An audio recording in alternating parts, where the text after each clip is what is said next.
हमारा पड़ोसी बांग्लादेश और उसकी सरकार क्या किसी बाहरी साजिश का शिकार हो रही है?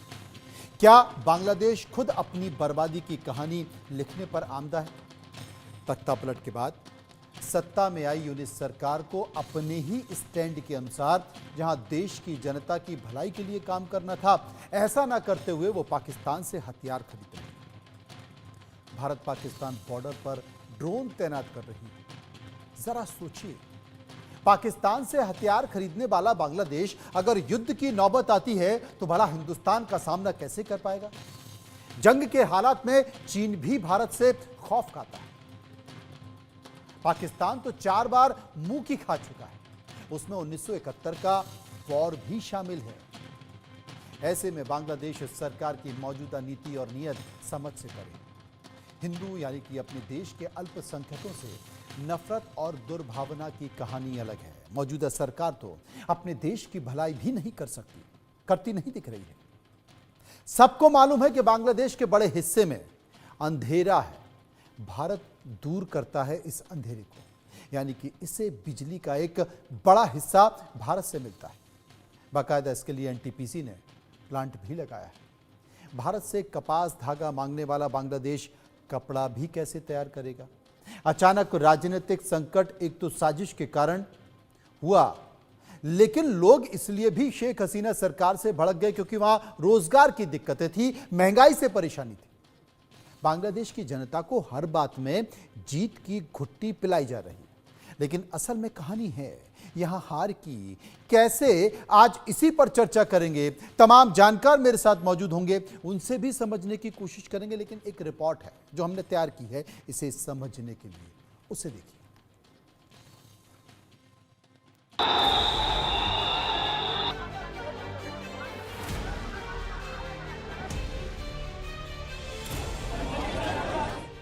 पहले हिंदुओं पर हमला, मंदिरों में तोड़फोड़, अल्पसंख्यकों पर अत्याचार और अब बॉर्डर पर तकरार। बांग्लादेश ने सारी हदें पार कर दी हैं, बॉर्डर पर बड़ी हिमाकत कर दी। बांग्लादेश की सीमा सुरक्षा से जुड़े बॉर्डर गार्ड बांग्लादेश ने उकसावे वाली कार्रवाई की। खबर है कि भारत के साथ तनाव के बीच बांग्लादेश की सीमा सुरक्षा बल के जवानों ने भारत के अंदर घुसपैठ की। बांग्लादेश बॉर्डर गार्ड के जवान असम से लगी भारतीय सीमा को पार कर गए। बांग्लादेश बॉर्डर गार्ड ने असम के श्रीभूमि जिले में अंतर्राष्ट्रीय सीमा पर एक मंदिर के जीर्णोद्धार के काम को रोकने की कोशिश की। बांग्लादेश की ओर से बॉर्डर पर यह हरकत तब हुई जब हिंदुओं पर हो रहे हमले को लेकर भारत लगातार विरोध जता रहा है, अल्पसंख्यकों की सुरक्षा की मांग उठा रहा है। लेकिन बांग्लादेश अपनी हरकत से बाज नहीं आ रहा, हेकड़ी दिखा रहा है। ऐसे में सवाल है कि क्या बांग्लादेश युद्ध के लिए उकसा रहा है? क्या वाकई बांग्लादेश जंग चाहता है? अगर हां, तो यह भी तय है कि भारतीय सेना के आगे बांग्लादेश की सेना कुछ घंटे भी टिक नहीं पाएगी। भारत की ताकत के आगे बांग्लादेश की सेना पस्त हो जाएगी। बांग्लादेश के पास एक्टिव सैनिक 1,63,000 हैं, जबकि भारत के पास सैनिकों की संख्या 14,55,000 है। बांग्लादेश के पास रिजर्व सैनिक एक भी नहीं है, वहीं भारत के पास 11,55,000 रिजर्व सैनिक हैं। बांग्लादेश के पास 44 फाइटर जेट हैं, जबकि भारत के पास 606 लड़ाकू विमान हैं। बांग्लादेश के पास 216 एयरक्राफ्ट हैं, वहीं भारत के पास 2,296 एयरक्राफ्ट हैं। साफ है, अगर जंग के हालात बने तो बांग्लादेश तबाह हो जाएगा, दुनिया के नक्शे से मिट जाएगा। लेकिन तनाव के हालात के बीच प्रधानमंत्री मोदी के दूत बांग्लादेश जा रहे हैं। विदेश मंत्रालय ने जानकारी दी है कि भारतीय विदेश सचिव विक्रम मिस्त्री 9 दिसंबर को बांग्लादेश जाएंगे। इस दौरान वो कई बैठकें करेंगे। Foreign Secretary is likely to, is scheduled to visit Bangladesh on 9th of December, and he will meet his counterpart, and there will be several other meetings during the visit. Foreign Office consultations led by the Foreign Secretary is a structured engagement between India and Bangladesh. अब निगाहें विदेश सचिव के बांग्लादेश दौरे पर टिकी हैं, लेकिन सवाल है कि क्या विक्रम मिस्त्री के दौरे से बांग्लादेश में हिंदुओं के हालात सुधरेंगे? क्या बांग्लादेश को अकल आएगी या युद्ध ही बांग्लादेश का इलाज है? Bureau report, India news. अब आपको समझना होगा कि जो बांग्लादेश आज आंखें दिखा रहा है, उन तमाम बातों के साथ साथ वो क्यों ऐसा कर रहा है। फारूक अब्दुल्ला, जो कि नेशनल कॉन्फ्रेंस के नेता हैं, बांग्लादेश को लेकर उनने भी एक बयान दिया है, उसे भी सुनिए। मैंने सुना नहीं, मुझे पता नहीं। इसे मैं कोई कमेंट नहीं करूंगा। ये आप प्रधानमंत्री से पूछिए, मैंने सुना नहीं, मुझे पता नहीं, इसे मैं कोई कमेंट नहीं करूंगा। ये आप प्रधानमंत्री से पूछिए। बांग्लादेश ऐसा क्यों कर रहा है, यह समझने की जरूरत है। क्या बांग्लादेश वाकई इतना ताकतवर है कि वो ये कुछ करने की हिमाकत कर सकता है? क्या बांग्लादेश वाकई इतना मजबूत है कि वो जो चाहेगा वो करेगा और भारत उससे डर जाएगा? तमाम बातों के साथ साथ जो स्थिति है, उस स्थिति के मद्देनजर बहुत सारी तस्वीरें जो बताती हैं। लेकिन चाइना और पाकिस्तान, क्या भारत को, चाइना और पाकिस्तान क्या बांग्लादेश को इतनी मजबूती दे रहा है, इतनी ताकत दे रहा है कि वो भारत को आंखें दिखा सकता है? तमाम बातों के साथ साथ बहुत सारी तस्वीरें। असल में बांग्लादेश जो आंखें दिखा रहा है, उस आंखों के दिखाने के साथ बॉर्डर पर ड्रोन तैनात कर रहा है। वो भारतीय सेना के पास 1 मिनट भी नहीं टिक सकता है। एक नजर डालते हैं, आपको बता दे रहा हूं कि भारत की स्थिति क्या है और बांग्लादेश की स्थिति क्या है, दोनों देशों के बीच की ताकत क्या कहती है। इन ताकतों के मद्देनजर रफीकुल इस्लाम मदनी कौन है, यह भी समझने की जरूरत है। भारत सीमा पर बांग्लादेश में तैनात जो ड्रोन है, ये ड्रोन देखिए आप, ये ड्रोन निगरानी कर रहा है। ये ड्रोन निगरानी कर रहा है दोनों देशों के बीच की सीमा की। आखिर बांग्लादेश ये निगरानी क्यों कर रहा है, बांग्लादेश ये सब कुछ क्यों कर रहा है? ताकत के बारे में आपको बताना चाहता हूं कि ताकत क्या है, भारत की स्थिति क्या है, भारत की ताकत क्या है। और जब इस ताकत को आप समझेंगे तो आपको समझ में आएगा कि आखिर वो कहां टिक सकता है, ये भी समझने की जरूरत है। आप देखिए भारत की स्थिति को, आप भारत की ताकत को देखिए। भारत के सामने कितनी देर टिक पाएगा बांग्लादेश, ये भी बड़ी बात है। बांग्लादेश की ताकत, भारत की ताकत में आबादी। अब आप आबादी की बात करते हैं। 17 करोड़ आबादी है किसकी, बांग्लादेश की। 140 करोड़ आबादी है भारत की। एक्टिव सैनिक कितने हैं? एक्टिव सैनिक हैं 1.63 लाख। अब आप कल्पना कीजिए, भारत के 14.55 कल्पना कीजिए। पैरामिलिट्री कितनी है? पैरामिलिट्री है 67 लाख किसकी, बांग्लादेश की। भारत की पैरामिलिट्री कितनी है? भारत की पैरामिलिट्री कितनी है, इसको भी समझने की जरूरत है। अब भारत और बांग्लादेश के जो बीच की स्थिति है, टैंक कितने हैं? बांग्लादेश के पास 320 हैं, भारत के पास भी कितने हैं? और आर्टिलरी कितनी है? 464 है। भारत के पास 3383 आर्टिलरी है। रॉकेट कितने? बांग्लादेश के पास 71 हैं, भारत के पास 702 हैं। और इसके बाद जंगी जहाज कितने हैं? बांग्लादेश के पास 117 है, भारत के पास 294 हैं। ये ताकत बता रहा हूं। सबमरीन कितनी है? बांग्लादेश के पास 2 हैं, भारत के पास 294 सबमरीन है। एक्टिव सैनिक 1.63 लाख और भारत के पास 14 आप समझ सकते हैं 14 लाख के आसपास हैं। एयरक्राफ्ट 216 हैं, यहाँ 2296 हैं। आप कल्पना करिए, मैं ये ताकत दिखा रहा हूं आपको। क्या बांग्लादेश भारत की इस ताकत के सामने टिक पाएगा? फाइटर जेट की ताकत देखिए, ट्रांसपोर्ट विमान की ताकत देखिए, हेलीकॉप्टर की देखिए। भारत के पास 869, बांग्लादेश के पास 73। आप कल्पना कर सकते हैं, ये टैंक देखिए आप कल्पना कर सकते हैं।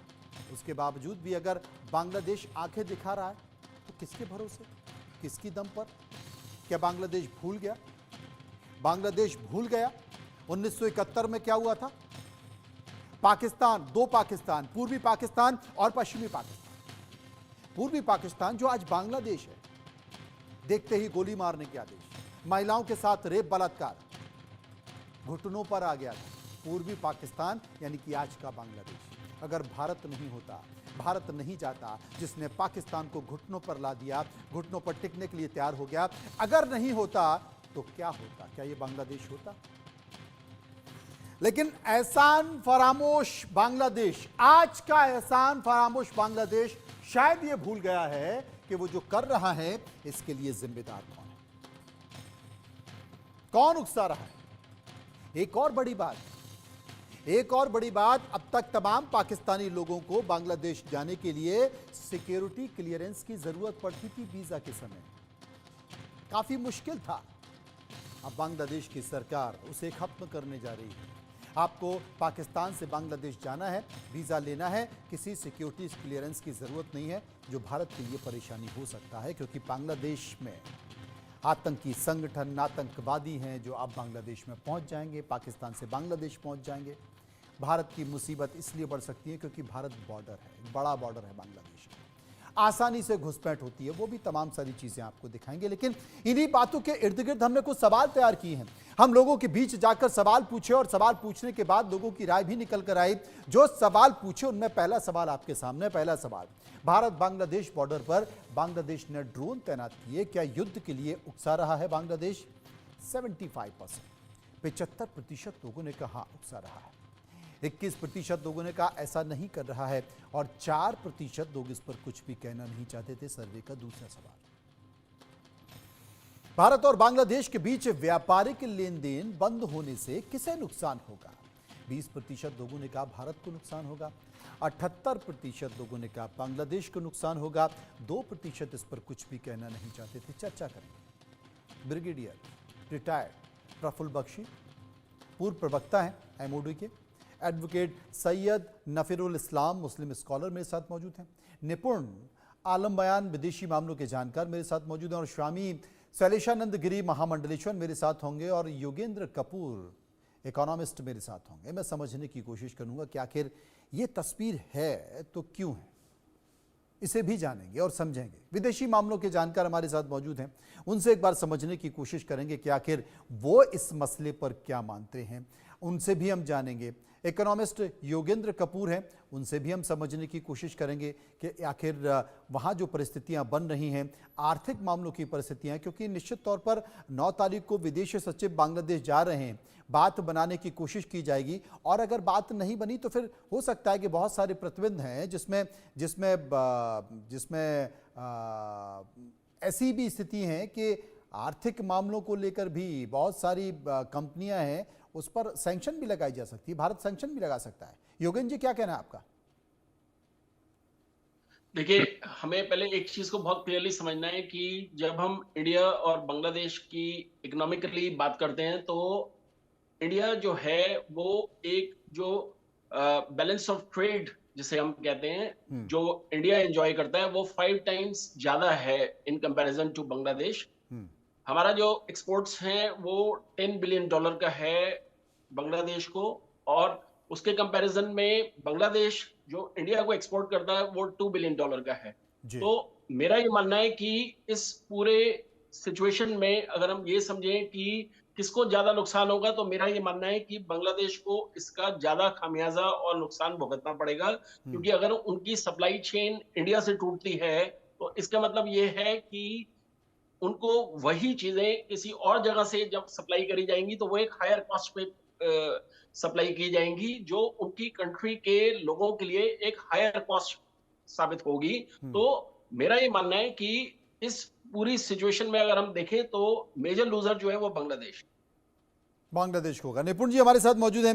निपुण जी, विदेश मंत्रालय अपनी उपस्थिति बांग्लादेश में देने जा रहा है, विदेश सचिव भी जा रहे हैं, किन बातों पर बातचीत हो सकती है, मैं आपसे समझने की कोशिश करूंगा। एक तो हमें साफ तौर पर दिखाई दे रहा है कि निश्चित तौर पर वहां पर जो अल्पसंख्यक हैं, वहां के हिंदू हैं, उनके ऊपर अत्याचार हो रहा है, उनके अधिकारों का हनन हो रहा है, उन्हें लूटा जा रहा है, उन्हें भगाया जा रहा है, उनकी संपत्ति को छीना जा रहा है, ये तमाम सारी चीजें हैं। लेकिन बहुत सारी चीजें ऐसी हैं, कहीं ना कहीं पाकिस्तान को लेकर अचानक लचर पड़ा है, लिबरल हुआ है बांग्लादेश। बहुत सारी अपनी सरकार के जो उनके फैसले हैं, जिनमें वीज़ा भी एक है, वीज़ा को लेकर जो सिक्योरिटी क्लियरेंस है, उस सिक्योरिटी क्लियरेंस को भी ख़त्म करने जा रहा है। तो तमाम ऐसे आतंकवादी, तमाम ऐसे अनवांटेड एलिमेंट पाकिस्तान से बांग्लादेश जाएंगे। आज पाकिस्तान की सरजमी का इस्तेमाल भारत के खिलाफ आतंकवादी करते हैं, उनके संगठन करते हैं, कल वो बांग्लादेश की सरजमी का इस्तेमाल भी करेगा। अभी बहुत मुश्किल है वहाँ जाना, आपका सिक्योरिटी क्लियरेंस होगा, ये तमाम सारी चीज। तो आने वाले समय में और कौन कौन सी परेशानियां जो बढ़ सकती हैं, जिन्हें भारत को तत्काल रोकना होगा?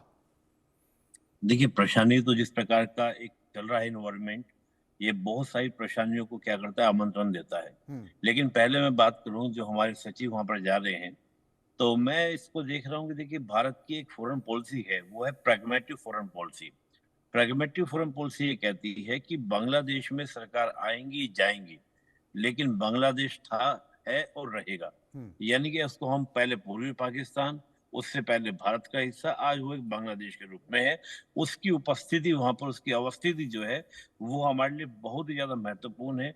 चाहे हम लोग बात करें नॉर्थ ईस्ट के लिए, सिलीगुड़ी कॉरिडोर के लिए एक स्ट्रेटेजिकल इंपॉर्टेंस का बन जाता है। हम इकोनॉमिकली बात करें, इकोनॉमिकली अगर हम बात करते हैं ट्रांजिट रूट के लिए, कि जैसे हम देखते हैं अगरतला से जो कलकत्ता वाला जो हमारी कनेक्टिविटी शेख हसीना के दौर में शुरू हुई थी, हम उस लिहाज से भी उसको देख सकते हैं। अभी मेरे से पहले जो इकोनॉमिस्ट वो बता रहे थे कि 5 गुना, यानी कि जो ट्रेड बैलेंस है वो in the favour of India है।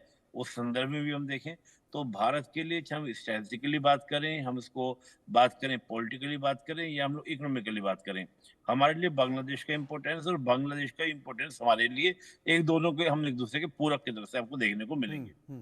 अब बात क्या है कि जो इस प्रकार का जो एक हालात बनाए गए हैं और बनाए जा रहे हैं धीरे धीरे, ये निश्चित रूप से एक उकसावे की कार्रवाई। देखिए, मैं अगर बांग्लादेश को देखूं तो बांग्लादेश को आप देखेंगे तो बांग्लादेश में मेनली आपका 3 घड़े आपको देखने को मिलेंगे। एक तो जो सेकुलर फैब्रिक वाला है, जो शेख हसीना अवामी लीग के साथ हमेशा साथ में रहा है। एक वो खड़ा जो बीएनपी के साथ रहा है, और कुछ कुछ बीएनपी के सपोर्ट से जो जमात इस्लामी को पूरा समर्थन दिया गया। और जिस समय खालिदा जिया की सरकार बनी थी तो जमात इस्लामी के भी कुछ जो नेता थे उनको मंत्रालय दिए गए, यानी कि मिनिस्ट्री में अपने शामिल किया गया। तब से जमात इस्लामी पॉलिटिकली वहां पे क्या एक्टिव हुआ। आज हम जो देखते हैं कि बीएनपी हो या अवामी लीग हो, दोनों को साइलेंट कर दिया गया है। बीएनपी लगातार वहां पर रैलियां कर रही है, वो कह रही है चुनाव कराइए, इलेक्शन कराइए, इलेक्शन कराइए। लेकिन वर्तमान जो सरकार है वो डेमोक्रेटिक गवर्नमेंट नहीं है, वो जनता से चुनकर नहीं आई है। कुछ लड़के जो सो कॉल्ड अपने आप को छात्र बोलते हैं, वो इकट्ठे हुए। इकट्ठे होने के बाद आरक्षण को लेकर प्रोटेस्ट हुआ। जुडिशरी के कहने के बाद कि हम 5% पे आ जाते हैं, 30% नहीं होगा। उसके बाद वो आंदोलन, पहले शेख हसीना को हटाओ और फिर माइनॉरिटीज के अगेंस्ट क्या वो आपका शुरुआत हो गया। इस पूरे आंदोलन के पीछे आप देखेंगे तो ये एक पूरी सोची समझी एक स्ट्रेटजी या एक साजिश की इसमें बू आती है। और साजिश में कई कई सारे फैक्टर्स में दिखते हैं। चाहे बाइडेन गवर्नमेंट की हम बात करें, जो ऑलरेडी मई वो 2024 साफ हो में चुका है, वो निपुण साहब साफ हो चुका है कि बहुत सारे डीप स्टेट की ये पूरी स्ट्रेटेजी थी और उसके अनुसार ये बनाई गई थी और तख्ता पलट किया गया था। और निश्चित तौर पर वर्तमान में जो इंतरिम सरकार के मुखिया हैं वो भी दिखाई दे रहा है कि किसके प्यादे हैं, वो साफ तौर पर है। उन्हें नोबेल पुरस्कार दिया गया था, नोबेल पुरस्कार दिया गया था शांति के लिए। क्या आपको लगता है कि ये कहीं से कहीं तक शांति स्थापित व्यक्ति हैं? क्योंकि इस वक्त बांग्लादेश में जो कुछ हो रहा है उनके सरकार में रहते हुए, उनकी सरपरस्ती में, ये कहीं से कहीं तक नहीं है। आप वहीं पर बांग्लादेश में इस बात का जिक्र किया जा रहा है, हम कट्टरपंथी कह रहे हैं, लेकिन बांग्लादेश के लोग ही कहते हैं कि साहब ये कट्टरपंथी नहीं है, बल्कि ये सीधे सीधे टेररिस्ट है जो सत्ता में बैठे हुए हैं। और जो कुछ बांग्लादेश के हालात हैं आने वाले समय में ठीक नहीं होंगे। मैं सीधे चलूंगा, स्वामी शैलेशानंद जी इस वक्त मेरे साथ मौजूद हैं। शैलेशानंद जी, निश्चित तौर पर आप तमाम देशों में चले जाइए, वहाँ पर देखिए कि हिंदुओं के ऊपर अत्याचार बढ़ गए। यहाँ भी बांग्लादेश में किसी ने सोचा नहीं था कि अल्पसंख्यक हिंदुओं के ऊपर इतना ज़्यादा अत्याचार हो जाएंगे, और किसी ने यह भी नहीं सोचा था कि अचानक से तख्ता पलट होगा और इस तरह की चीज़ें आ जाएंगी। लेकिन हमने उन तस्वीरों में भी देखा कि किस तरीके से इस्कॉन के जो महंत हैं चिन्मय, उनके ऊपर हुआ, लेकिन इस्कॉन ही उनके साथ खड़ा नहीं हुआ। हम तमाम दूसरे देशों से, अंतर्राष्ट्रीय मंचों पर बैठने वाले लोगों से क्या बात करें तब, जबकि इस्कॉन जो कि एक संस्था है, सनातन से जुड़ी हुई संस्था है, वो खुद इस्कॉन जैसी संस्था महंत चिन्मय के साथ खड़ी नहीं हुई। देखिए, ये स्पष्ट है मनोज जी। मैं इस्कॉन के विषय में सिर्फ इतना कह सकता हूं कि वो एक संस्था है। वो एक ऐसी संस्था है जो कि सनातन धर्म के एक हिस्से को लेकर के प्रसारित करती है, प्रकाशित करती है। और साथ में एक स्पष्ट बात ये लगती है मुझे, वो ये लगती है कि यदि बांग्लादेश जैसा एक छोटा सा देश, जिसके समक्ष न हमें याचक की भूमिका निभानी है, नहीं भी आदेशक की भूमिका निभानी, किंतु वो भी यदि हमारे खिलाफ हो रहा है तो इसके अंदर इस्कॉन तो एक बहाना है, बल्कि एक वैश्विक एजेंडे का एक निशाना हमारा भारत है, हमारा हिंदू धर्म है।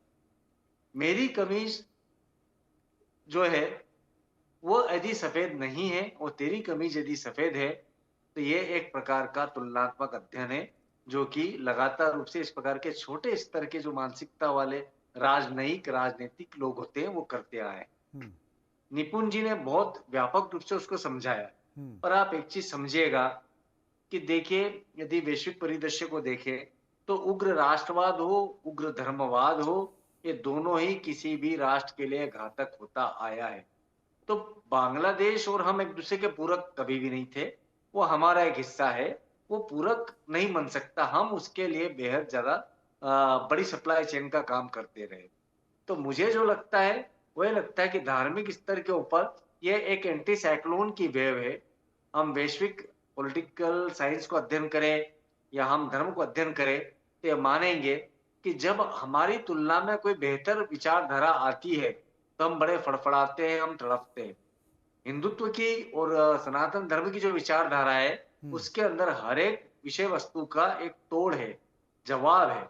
और उस जवाब से जब कट्टरवादी सहमत नहीं हो पाते तो अचानक ही वे फड़फड़ाते हैं और वो आक्रमण की मुद्रा में आते हैं। तो छोटी संकुचित विचारधारा के लोगों का, राजनीतिज्ञों का ये एक उपक्रम है जिसके ऊपर मुझे लगता है कि ज्यादा चिंता करने की जरूरत नहीं, किंतु हमें बहुत बेहद अनुशासित और सख्त होना आवश्यक है, क्योंकि हम याचक की मुद्रा में नहीं खड़े हो सकते हैं। किंतु ये ध्यान रखना होगा कि वैश्विक परिदृश्य के अंदर हमें बांग्लादेश याचक की अगर भूमिका में नहीं होंगे तो तो हम किस भूमिका में खड़े होंगे? ब्रिगेडियर रिटायर्ड प्रफुल्ल बख्शी साहब मेरे साथ मौजूद हैं। प्रफुल्ल साहब, मैंने अभी एक छोटी सी स्थिति को लोगों के सामने रखा कि भारत की स्थिति क्या है हथियारों के मामले में, टैंक के मामले में, आर्टिलरी के मामले में, जंगी जहाज के मामले में, और बांग्लादेश की स्थिति क्या है, बांग्लादेश भारत के आगे कहाँ ठहरता है, वो मैंने अभी दर्शकों को दिखाया, आपने भी सुना होगा। बावजूद इसके बांग्लादेश लगातार आंखें दिखा रहा है, बांग्लादेश चिढ़ा रहा है, बांग्लादेश हमको उकसा रहा है, क्योंकि अगर अल्पसंख्यक हिंदुओं पर हो रहा है, जो भी कुछ हो रहा है, उन्हें मारा जा रहा है, परेशान किया जा रहा है, लूटा जा रहा है, भगाया जा रहा है, तो वो उससे भारत कोई परेशानी है? भारत के तमाम हिंदू संगठन इस बात की चिंता कर रहे हैं। भारत की बड़ी आबादी, जो हिंदुओं की बड़ी आबादी है, उसमें रोष दिखाई दे रहा है, नाराजगी दिखाई दे रही है। तमाम सियासत में बैठे लोग बार बार चेतावनी दे रहे हैं, लेकिन बावजूद बांग्लादेश मानने को तैयार नहीं है। वो एक संकेत दे रहा है पाकिस्तान को लेकर, वो पाकिस्तान को लेकर नरम पड़ रहा है। अब बांग्लादेश जिसके पास ताकत नहीं है, वो भारत के सामने कहीं टिकता नहीं है। अगर वो भारत को आंखें दिखा रहा है, वहां पर भारत विरोधी गतिविधियां चल रही हैं, तो क्या ये मान लिया जाए कि इसके पीछे पाकिस्तान है? क्या ये मान लिया जाए कि इसके पीछे चाइना है?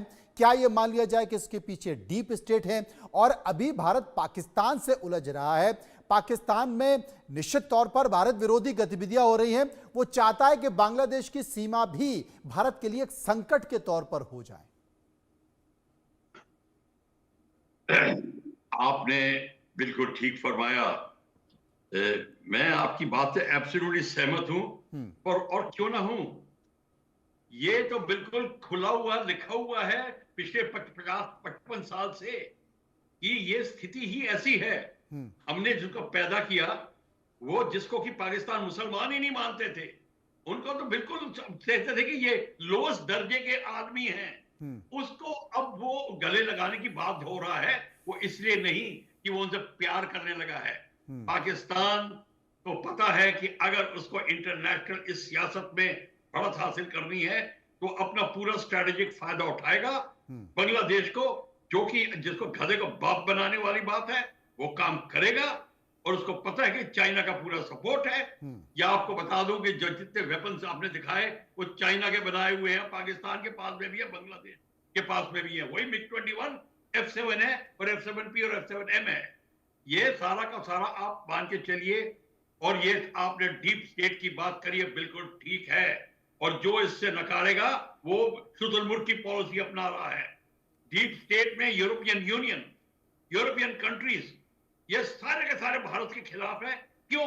क्योंकि भारत इतना अगर ऊपर उठ रहा है, उसका उत्थान हो रहा है, वो उनकी कमर्शियल एक्टिविटीज में हर जगह भारत उनको नीचा कर रहा है, जान के नहीं, नेचुरली। इसलिए वो भारत को बढ़ना नहीं देखना चाहते। बाइडेन खास एग्जाम्पल है। और इसके साथ में बांग्लादेश के को पता चल गया है कि जब चाइना का साथ है, पाकिस्तान का साथ है, तो वो बिल्कुल उसका फायदा उठाएगा। और क्यों नहीं उठाएगा? देखिए, हम बात कर रहे हैं, हमारे हिंदू कर रहे हैं। हमारे को अपनी पॉलिसी जरा ठीक कर लेनी चाहिए। सिर्फ बाहर वाले पे उंगली नहीं उठाओ, थोड़ी 3 उंगलियां आपको भी उठती हैं। आपको भी अपनी पॉलिसी ठीक करनी पड़ेगी। अगर बांग्लादेशी हिंदुओं पे इतना हमको रोष आ रहा है, आना चाहिए, पर वो कश्मीरी पंडितों का क्या हुआ? वहां तो हिंदुस्तान का एक भी मीडिया नहीं बोला, एक भी FIR नहीं है, अभी तक नहीं है। क्यों? इसलिए कि हमारे जो शास्त्र हमको पढ़ाते हैं, उन्होंने कभी जोर नहीं दिया कि आपको शस्त्र को भी ध्यान देना पड़ेगा। हम प्यार, मोहब्बत, महात्मा गांधी, गौतम बुद्ध इत्यादि इत्यादि करते रह गए। जो द्रोणाचार्य ने सिखाया था कि हमको जब, और कृष्ण भगवान ने तो जिसकी अर्जुन को बताया था कि जब आपको लड़ना है तो लड़ना है। इसको भारत को अब सोचना नहीं चाहिए कि हमें क्या करना है। हमको पता है क्या करना है, पर कैसे करना है, कब करना है, किसके द्वारा करना है, ये हमारी गूढ़ नीति बनने शुरू हो गई है। मैं आपको आश्वासन देता हूं कि अब हम हिंदुस्तान वो नहीं है कि हो रहा 12 BSF वालों को मार के उन्होंने बकरी की तरह लटका के घुमाया था, हमने कुछ नहीं करा। क्यों? क्योंकि खून में गर्मी की कमी के कारण था। ये प्रॉब्लम हमारी है। इस प्रॉब्लम को दूर करने के लिए अब हमको जागरूक होने रहे हैं। हमारे को अब इस बात का ध्यान हो जाना चाहिए कि चाइना और पाकिस्तान मिलके इसका पूरा फायदा उठाएंगे। यूरोपियन यूनियन के देश और बाकी कंट्रीज इसका पूरा फायदा उठाएंगे भारत को नीचा दिखाने के लिए। बिल्कुल आपने सही कहा। एडवोकेट सैयद नफीरुल इस्लाम इस वक्त हमारे साथ मौजूद हैं। सैयद साहब, आप क्या कहेंगे? देखिए, सबसे पहले तो जितनी बातों को मैंने यहाँ सुना है, सब बातें अपनी अपनी जगह पे कहीं ना कहीं अच्छी राय रखती है, और इसका जो विवरण है वो दर्शक भी समझते होंगे। देखिए, बांग्लादेश की जो हरकतें पिछले कुछ महीनों से देखी जा रही है, ये मेरा अपना निजी एक विवरण है, एक अपना निजी डायग्राम जो मैंने तैयार किया है बांग्लादेश को लेकर। आप शायद आप भी जानते होंगे मनोज जी कि 2019 में शेख हसीना की जब सरकार थी, तो शेख हसीना ने पाकिस्तानियों पे जो ट्रेवल वीजा का जो एक क्लॉज डाला था कि सिक्योरिटी डिवीजन चेक के बिना वीजा नहीं दिया जाएगा, उसके बाद ही वो बांग्लादेश में आ सकते हैं। लेकिन ये जो अभी जो पाकिस्तान के जो प्राइम मिनिस्टर है शहबाज शरीफ, और बांग्लादेश के जो इंटरिम मिनिस्टर है यूनुस साहब, जिन्हें नोबेल पुरस्कार से भी नवाजा गया, बहुत शर्मिंदगी की बात है कि मुझे लगता है, जो मेरा डायग्राम कह रहा है, जो मैंने अपनी स्टडी की है, इन लोगों के बीच में ये षड्यंत्र, मुझे लगता है कि जब चाइना ने गलवान वैली पे जो एक हथियाने की कोशिश की थी, उस वक्त से ये स्ट्रैटेजी इन लोगों ने तैयार की है। इसका रीजन मैं दे रहा हूँ। इसका रीजन ये है कि शेख हसीना की सरकार को हटाने के लिए जो छात्र संगठन तैयार किए गए, वो छात्र संगठन एक दिन में तैयार नहीं होते, और वो छात्र संगठन कहीं ना कहीं मुझे लगता है कि IS से जुड़े हो सकते हैं, और उनके ट्रेनिंग के कुछ ऐसे लिमिटेशंस होंगे जो शेख हसीना के सरकार को वहां से उखाड़ने के लिए इस्तेमाल किए गए। और उस वक्त जो बांग्लादेश में सिचुएशन था, सिर्फ हमारे अल्पसंख्यक भाई बहन नहीं, बल्कि और भी जितने जाति वहां रहते हैं, और साथ ही साथ जो वहां के मेजोरिटी में भी जो रहते हैं, जो अवामी लीग से जुड़े हुए थे, उनके भी घरों को नस्तो नाबूद कर दिया गया, उनके भी बहु बेटियों की इज्जत उछालने की कोशिश की। लेकिन उसके बावजूद भी बांग्लादेश के जो नागरिक है उनको समझ में नहीं आया। लेकिन अब शायद थोड़ा थोड़ा जो पढ़े लिखे नागरिक है, जो अच्छे समाज में रहते हैं, उन्हें लग रहा है कि वहां के अल्पसंख्यक लोगों के साथ वाकई में ज्यादती हो रही है, और इसकी निंदा पूरा देश कर रहा है, हमारा देश कर रहा है, और जहां जहां अच्छे लोग रहते हैं वो तमाम लोग कर रहे हैं। और आपने जिस तरीके से डेटा दिया भारत के पास क्या क्या है, इसमें कोई दो राय नहीं है।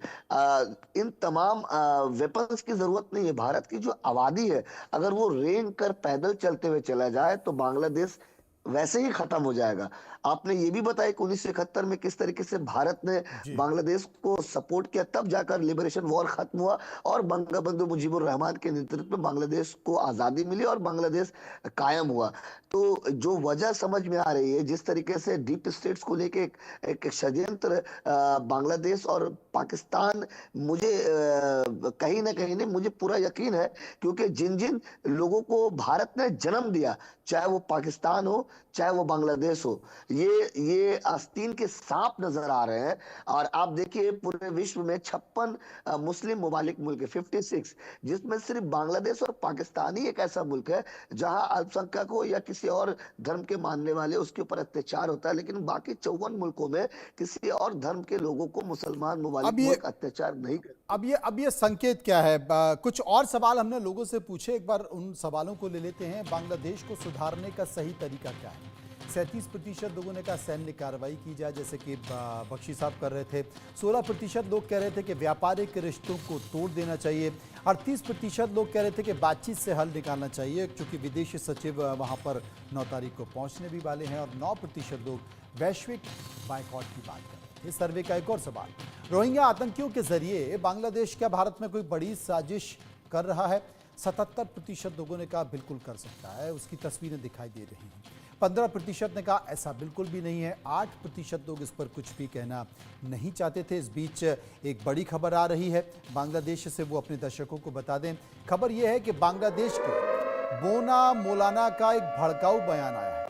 शिशु वक्ता रफीकुल इस्लाम मदनी के जहरीले बोल हैं और इस्कॉन पर प्रतिबंध लगे, ये बात बोना मौलाना कर रहे हैं कि इस्कॉन पर एकदम प्रतिबंध लग जाना चाहिए।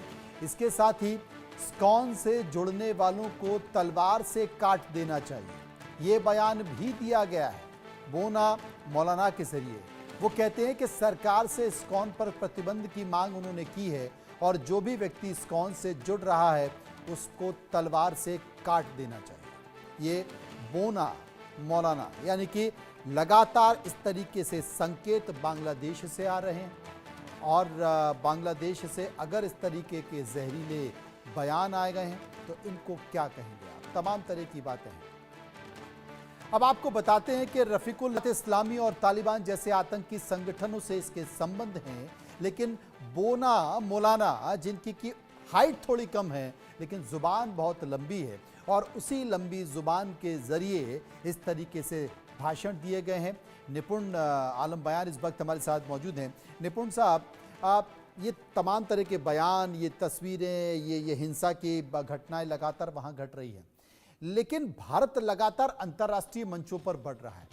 आर्थिक स्थिति भारत की मजबूत होती जा रही है।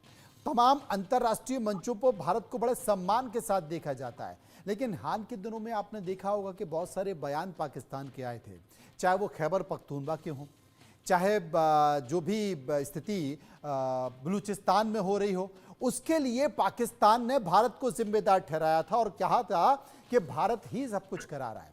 कश्मीर में 370 आए तो इसे लेकर भी पाकिस्तान बौखला रहा था और अंतर्राष्ट्रीय मंचों पर उसने ये बात उठाई थी।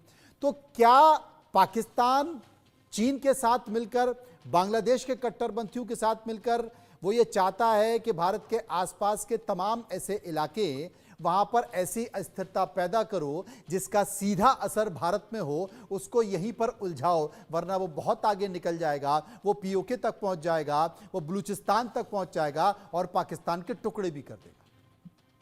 देखिए, पाकिस्तान और चीन की जब हम बात करते हैं, ये तो तब भी हुआ था जब 370 को रिपील किया गया और जो पाकिस्तान आर्मी ये कहती थी कि अगर भारत ने कश्मीर के मैटर में कुछ भी किया तो हम ईंट से ईंट बजा देंगे, लेकिन पाकिस्तान कुछ कर नहीं पाया। उसी के बाद आप देखते हैं कि गालवान क्लैश होता है और गालवान पर यानी कि आपका चीनी सेनाएं आ जाती हैं और चीन की कोशिश यही थी कि हम भारत को अपनी सीमाओं में रखें कि भारत जिस प्रकार से एक तरफा जो एक्शन ले रहा है वो कहीं ना कहीं पाकिस्तान को FATF में डलवाना, पाकिस्तान को आइसोलेट करना।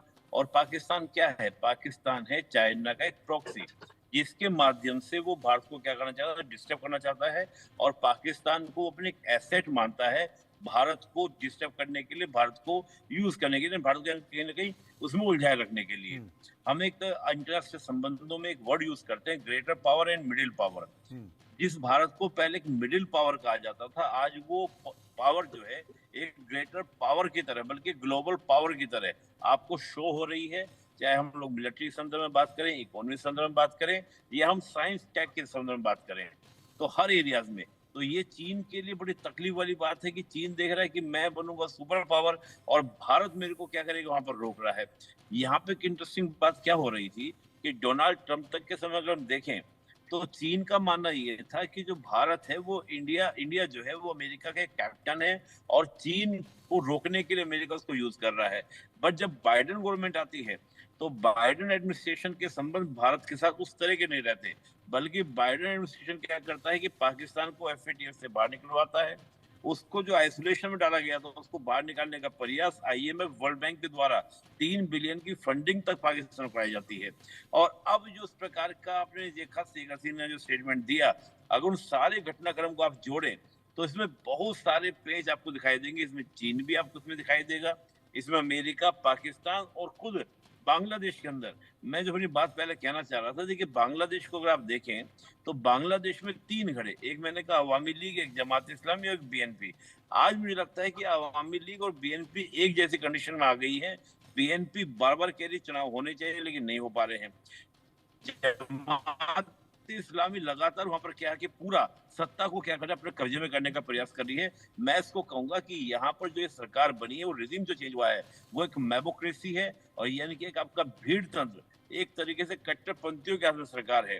और ये स्थिति कुछ ऐसी है कि मोहम्मद यूनुस को, एक लिबरल चेहरे को, कि मोहम्मद यूनुस की हो सकती है महत्वाकांक्षाएं हो कि मुझे PM बनने का मौका मिल रहा है, मैं बन जाता हूँ, उसकी उस महत्वाकांक्षा को मोहम्मद यूनुस की ये बनाने का कठपुतली की तरह, मोहम्मद यूसुफ कठपुतली की तरह इस्तेमाल भी हो रहे हैं। और वहां पर ये मांग भी चल रही है, सरकार जो है, सरकार के एक प्रवक्ता ने कहा है कि बहुत जल्द चुनाव होने वाले और अगले साल तक इस पर चुनाव भी हो जाएंगे। लेकिन प्रफुल्ल बख्शी साहब, चुनाव हो गए, चुनाव तो पाकिस्तान में भी हुए, इमरान खान की स्थिति क्या है सबको पता है कि इमरान सत्ता में आ रहे थे और उनके साथ क्या हुआ, किस तरीके से वहां से सेना ने किया, क्या इलेक्शन कमीशन ने किया, वो सब ने देखा है। इसकी क्या गारंटी है कि चुनाव भी आज के दौर में निष्पक्ष हो जाएंगे? और चुनाव निष्पक्ष हो जाएंगे और तमाम ऐसे लोग नहीं आएंगे जो बांग्लादेश की बेहतरी चाहते हैं, ऐसे लोग नहीं आएंगे जो बांग्लादेश को बेहतर चलाना चाहते हैं, ऐसे ही लोग आ जाएंगे जो कट्टरपंथ का चेहरा वहां पर बने हुए जो फिलहाल दिखाई दे रहा है।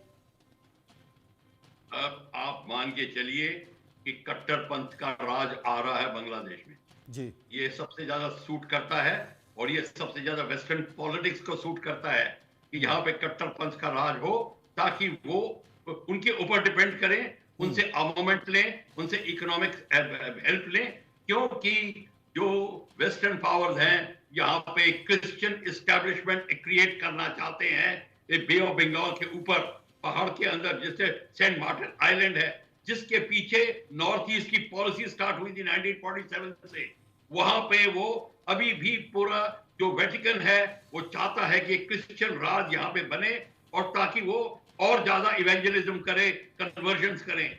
ये सारा का सारा एक बहुत गहरी साजिश है। इकोनॉमिकली भारत को डाउन करे। इकोनॉमिकली भारत को डाउन करने का मतलब ये है कि भारत की इकोनॉमी डाउन होगी और भारत की स्ट्रेंथ डाउन होगी और वो फायदा उठाएंगे। भारत को ये प्रॉब्लम पता चल गई है और भारत इसके ऊपर पूरा एक्शन ले रहा है। शेख हसीना को प्रॉब्लम ये आई कि जब उसने उस आइलैंड के लिए मना कर दिया, तभी शेख हसीना को स्ट्रेट अवे निकाल दिया गया एकदम से, क्योंकि उनको पता चला था कि जब तक हमारा कोई जो हमसे सहमति रखता हो वो शख्स ना आए, जैसे कि हमारे नोबेल लॉरिएट को लाया गया है, ये फायदा वो अपना देख रहे हैं। और इसलिए आपको ये पता, हमको ये पूरा आभास हो जाना चाहिए कि अब कट्टरपंथ पाकिस्तान में, कट्टरपंथ बांग्लादेश में, बाय म्यांमार हेल्प और बाय चाइनाज हेल्प, ये सारा का सारा मामला रहेगा। रोहिंग्या को आप तब कंट्रोल कर पाएंगे जब आप रोहिंग्या के खिलाफ एकदम से एक अगले महीने पूरा लिस्ट निकालें, इलीगल बांग्लादेशी का लिस्ट निकालें और दूसरे मंथ उनको सबको बाहर करें। जब तक हम ये कदम नहीं उठाएंगे, ये थोड़ा जो है ये आगे बन के कैंसर बन सकता है। ये आपको मैं बता देता हूं कि हमारे लिए कठिन स्थिति है, ये हमारे लिए बिल्कुल कठिन स्थिति है और आगे आने वाले समय में जो संकेत दिखाई दे रहे हैं वो भारत के लिए ठीक नहीं है। बावजूद इसके जो मुलाकात होने वाली है, बहुत सारी उम्मीदें कही जा सकती हैं कि उसके ऊपर निर्भर करती हैं। योगेंद्र साहब, जो बैठक सचिव स्तर की होने वाली है, भारत का प्रतिनिधिमंडल पहुंच रहा है, क्या माना जाए कि वहां पर बांग्लादेश पर दबाव बनेगा, बांग्लादेश इस बात को मानेगा या ठीक वैसे ही बिहेव करेगा कि अमेरिका से संकेत तो आया कि वहां पर अल्पसंख्यकों के साथ जो हो रहा है वो नहीं होना चाहिए और इस बात को लेकर बयान भी दे दिया गया। यूनिस के द्वारा, मोहम्मद यूनिस के द्वारा, लेकिन उसके बावजूद भी हिंसा होती रही। देखिए, बांग्लादेश अच्छे से समझता है और जानता है कि वो economically as well as militarily India का मैच नहीं है। और ऐसे में मैं ये मानता हूं कि जो गवर्नमेंट की जो एक इस टाइम जो स्ट्रेटेजी है कि उनको डिप्लोमेटिक एफर्ट्स के थ्रू जो है उनको ये एक as a elder brother counsel करा जाए, उनको समझाया जाए कि इस पूरे सिचुएशन को अगर उन्होंने ठीक से हैंडल नहीं किया तो उसमें ओवरऑल नुकसान जो है वो बांग्लादेश का ही है। क्योंकि इंडिया की जो आज पोजीशन है वो अभी अगर हम बायलैटरल रिलेशंस की बात करें, उसके बाद अगर इस सिचुएशन को हैंडल नहीं कर पाता है बांग्लादेश ठीक से, तो उनके ऊपर इंटरनेशनल प्रेशर जो है वो हम देखेंगे कि जाहिर होगा। और उसमें हम जानते हैं कि इंडिया की जो पोजीशन आज वर्ल्ड में है as a diplomatic power house, तो हम ये देखेंगे कि उसका जो इफेक्ट है वो चाहे यूएस के थ्रू हो, चाहे और मेजर कंट्रीज हैं, उन सब के थ्रू जो है जब एक प्रेशर ये बनाया जाएगा कि कल को आपका ट्रेड जो है वो अगर अफेक्ट होता है तो आपकी अपनी कंट्री की फाइनेंशियल पोजीशन जो है वो फ्रॉम बैड टू वर्स्ट। लेकिन कैसे बनाया जाए, क्योंकि शेख हसीना ने तो आरोप लगा दिया कि भाई जो भी कुछ हुआ वो अमेरिका के कारण हुआ। मुझसे एक व्यक्ति मिलने आया, सफ़ेद मिलने आया, गोरा मिलने आया, उसने मुझे एक ऑफ़र दिया, मैंने उसके ऑफ़र को नहीं माना और उसके बाद बांग्लादेश में ये हो गया और मुझे सत्ता से बेदखल कर दिया, मेरा तख्ता पलट कर दिया। सर्वे का एक और सवाल जो हमने लोगों से पूछा, बांग्लादेश को भारत में मिला लेने की मांग पर आपकी राय क्या है? 32% लोगों ने कहा अब मिला लेना चाहिए, बहुत हो गया। 64% लोगों ने कहा नहीं मिलाना चाहिए। 4% इस पर कुछ भी नहीं कहना चाहते। मैं शैलेश आनंद जी के पास चलूँगा। हालांकि आज के दौर में बड़ा मुश्किल है कि किसी भी देश को आप ऐसे ही अपने में मिला लें, संभव नहीं है। तब जबकि अंतर्राष्ट्रीय मंचों पर बहुत सारी चीज़ें होती हैं, बहुत सारी परेशानियाँ होती है, बहुत सारी ट्रीटी होती है, कूटनीति होती है, तो ये संभव नहीं है। लेकिन भारतीय की भावनाओं को देखते हुए हमने ये सवाल भी पूछा था, आप क्या कहेंगे? देखिए मनोज जी, एक बात समझिएगा कि विस्तारवादी नीति के दो विशेष नायक रहे या खलनायक। विस्तारवाद के अंदर भी चीन रहा है तो भूमि के आधार पे विस्तारवाद के ऊपर उसका पूरा इतिहास रहा है कि वो विस्तारवाद चाहता है। अमेरिका जो है वो पूंजीवाद की स्थिति के अंदर अपना विस्तारवाद चाहता है, वो विश्व के समस्त देशों को अपना बाजार बनाना चाहता है। तो ऐसी स्थिति के अंदर ये स्पष्ट है कि निर्णायक भूमिका में दो शक्तियां दिख रही है हमें। रही बात तीसरी शक्तियों में, जापान जो तकनीकी रूप से सबसे उन्नत था, आज वो दूसरे नंबर पे या तीसरे नंबर पे आ चुका है। तो ये विश्व का एक एंटी साइक्लोन है। हमें प्रयास ये करना चाहिए कि हमें इन सब के साथ में एक ऐसा फॉर्मुलेशन तैयार करना चाहिए कि जिसके अंदर हमारी आक्रामकता तो रहे किंतु साथ के अंदर उनकी अच्छाइयों को भी स्वीकारोक्ति रहे। बांग्लादेश जैसे या श्रीलंका जैसे या पाकिस्तान जैसे जो देश है या हमारे देश के आसपास है या किसी भी हमारे दुश्मन देश के मिलिट्री बेड्स हो सकते हैं या हमारे जितने भी चीन जैसे विशेष तौर पे जो कि लगातार रूप से कर्जे में छोटे छोटे देशों को लाता रहा है मदद कर करके, ये उसका सामरिक महत्व से उपयोग कर सकता है। तो हमें बेहद जरा चिंतन करना चाहिए और इसको समझना चाहिए। तो मैं तो इतना कहूंगा कि ऐसी स्थिति में याचक न बने किंतु साथ के अंदर नेगोशिएशन इस प्रकार से हो कि हमारी cut short in the supplies, rationing in the supplies जो हो वो इस प्रकार से हो कि वो किसी और के पास न जा पाए। आज हम बांग्लादेश को पूरी तौर पे कट ऑफ करें और मालूम पड़ा कि उसको चीन जैसा देश उसको टेक ओवर कर ले, वो भी नहीं होने देना है। तो हमें बहुत ज्यादा डिप्लोमेसी की आवश्यकता है।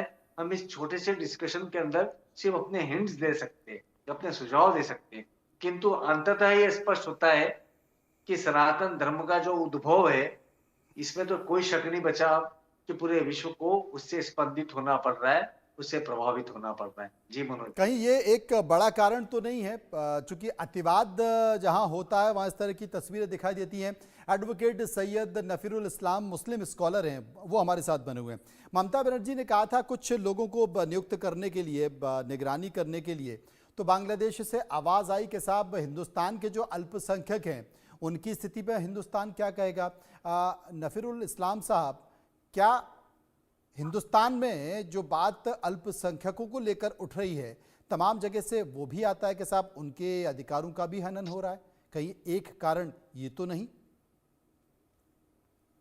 देखिए, हिंदुस्तान में जो अल्पसंख्यक का जो मुद्दा है, ये अभी की तो बात नहीं है, आप तमाम मेहमान हजरात जानते हैं।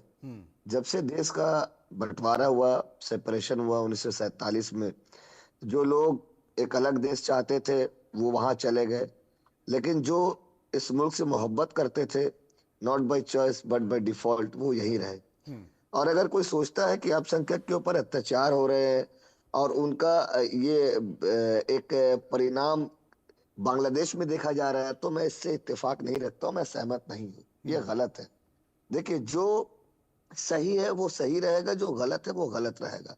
ममता बनर्जी हमारे सूबे की चीफ मिनिस्टर है, और कहीं ना कहीं जिस तरीके से बांग्लादेश का जो अभी टाइट टू टाइट सिचुएशन चल रहा है, मैं आपको बता दूं, मैं पूरे शहर का जायजा करता रहता हूं सुबह और शाम, और मैंने जो देखा, पूरी तरीके से जो इकोनॉमिकली बेस्ड बांग्लादेश के जो लोग यहाँ आते हैं और यहाँ से बिजनेस करते हैं, और जो इकोनॉमिक ऑफेंसेस जो क्रिएट होते हैं, हमारी सरकार इसमें कहीं ना कहीं बहुत कड़ाई बरतने लगी है और बहुत सारे जगह को पूरी तरीके से बंद कर चुकी है।